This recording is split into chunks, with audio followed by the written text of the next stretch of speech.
Bismillahirrahmanirrahim. Assalamualaikum warahmatullahi wabarakatuh. Waalaikumsalam warahmatullahi wabarakatuh. Salam sejahtera bagi kita semua, sehingga kita dapat berkumpul di tempat ini. Izinkan saya perkenalkan nama. Nama saya Firmawati Yunus, ahli media komputer, peserta orientasi tenaga teknis angkatan 16 tahun 2023. Unit kerja BPKAD Kabupaten Banggai Kepulauan. Yang terhormat Kasubit Pengelolaan Kasda selaku mentor saya. Yang terhormat Kasubit Belanja Langsung. Yang terhormat rekan-rekan kerja yang saya hormati. Baiklah, untuk mempersingkat waktu, saya akan membawakan materi tentang pengenalan nilai dan etika kinerja P3K.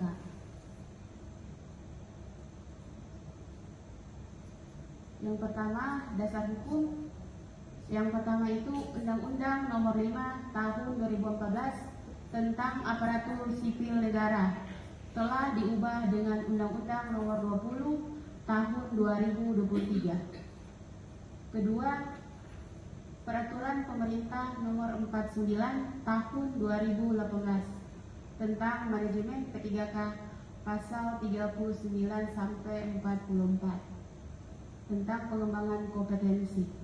Ketiga, Permenpan Nomor 14 Tahun 2019 tentang pembinaan P3K yang menduduki jabatan fungsional.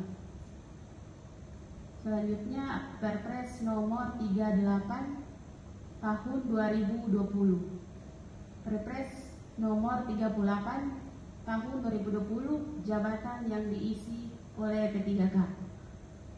5. Perlan Nomor 15 Tahun 2020 tentang pengembangan kompetensi pegawai pemerintah dengan perjanjian kerja.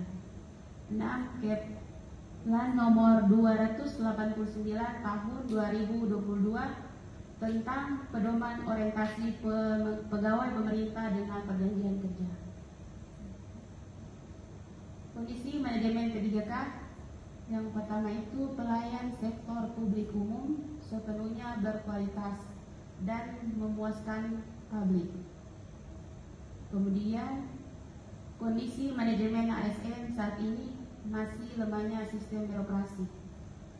Kemudian manajemen kepegawaian manajemen SDM. Kemudian pelayanan sektor publik berkualitas. Kemudian di bawahnya ada kondisi manajemen ASN yang diinginkan berdasarkan Undang-Undang Nomor 5 Tahun 2014. Yang pertama itu PNS, pegawai negeri sipil, merupakan warga negara Indonesia yang memenuhi syarat tertentu, diangkat sebagai ASN secara tetap oleh pejabat pembina kepegawaian untuk memenuhi jabatan pemerintahan dengan memiliki nomor induk pegawai secara nasional. Kedua itu P3K, pegawai pemerintah dengan perjanjian kerja, yaitu warga negara Indonesia yang memenuhi syarat tertentu yang diangkat berdasarkan perjanjian kerja untuk jangka waktu tertentu dalam rangka melaksanakan tugas pemerintahan sesuai dengan kebutuhan instansi pemerintah dengan ketentuan perundang-undangan. Ini adalah uraian tugas terampil peranata komputer. Yang pertama, melakukan perekaman data dengan pemindaian. Kedua, melakukan perekaman data tanpa validasi. Ketiga, melakukan uji coba program multimedia interaktif. 4. Melakukan pemeliharaan perangkat teknologi informasi end user.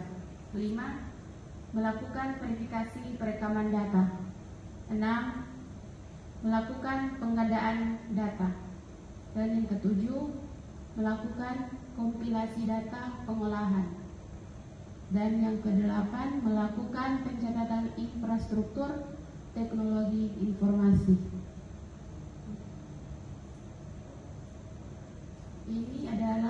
inovasi sebagai perangkat komputer dalam meningkatkan penggunaan sistem digital kepada ASN di lingkungan Kabupaten Banggai Kepulauan. Yang pertama, penguasaan dan pemanfaatan teknologi komputer. Penguasaan teknologi dan informasi adalah kemampuan memahami dan menggunakan alat teknologi informasi, terutama komputer, yang merujuk pada kemahiran terhadap suatu bidang.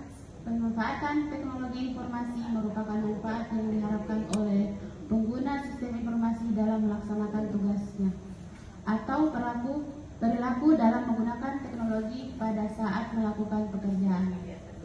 Dan yang kedua, mengelola sistem informasi perhitungan pajak, PPN, dan PPh lainnya. Khususnya di bidang perbendaharaan, ada suatu sistem yang bisa digunakan oleh bendahara SKPD.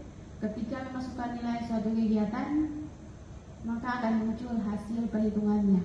Oleh karena itu, sistem ini agar dapat digunakan secara publik sebagai sarana untuk mendapatkan informasi yang akurat sehingga lebih efisien ketika data tersebut diperlukan.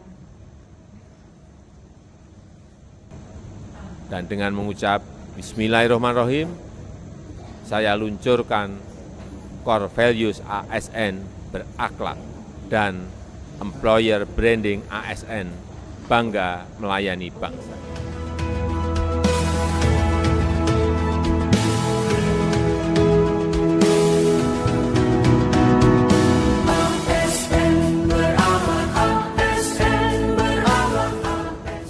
Assalamualaikum warahmatullahi wabarakatuh. Perkenalkan, saya Irmawati Yunus, peserta orientasi P3K Tenaga Teknis Angkatan 16 tahun 2023. Unit kerja BPKAD Kabupaten Banggai Kepulauan. Saya Irmawati Yunus sebagai ASN berakhlak berkomitmen untuk 1. Berorientasi pelayanan, memahami dan memenuhi kebutuhan masyarakat, ramah, cekatan, selektif, dan dapat diandalkan. 2. Akuntabel, bertanggung jawab atas kepercayaan yang telah diberikan. 3. Kompeten, terus belajar dan mengembangkan kapasitas. 4. Harmonis, saling peduli dan menghargai perbedaan. 5. Loyal, berdedikasi dan mengutamakan kepentingan bersama. 6. Adaptif, terus berinovasi dan antusias dalam menggerakkan serta proaktif menghadapi perubahan. 7. Kolaboratif, membangun kerjasama yang sinergi. Sekian, ASN berakhlak bangga melayani bangsa.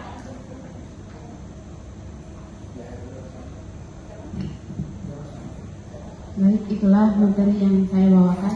Lebih dan kurangnya mohon dimaafkan. Wabillahi taufiq wal hidayah. Wassalamualaikum warahmatullahi wabarakatuh.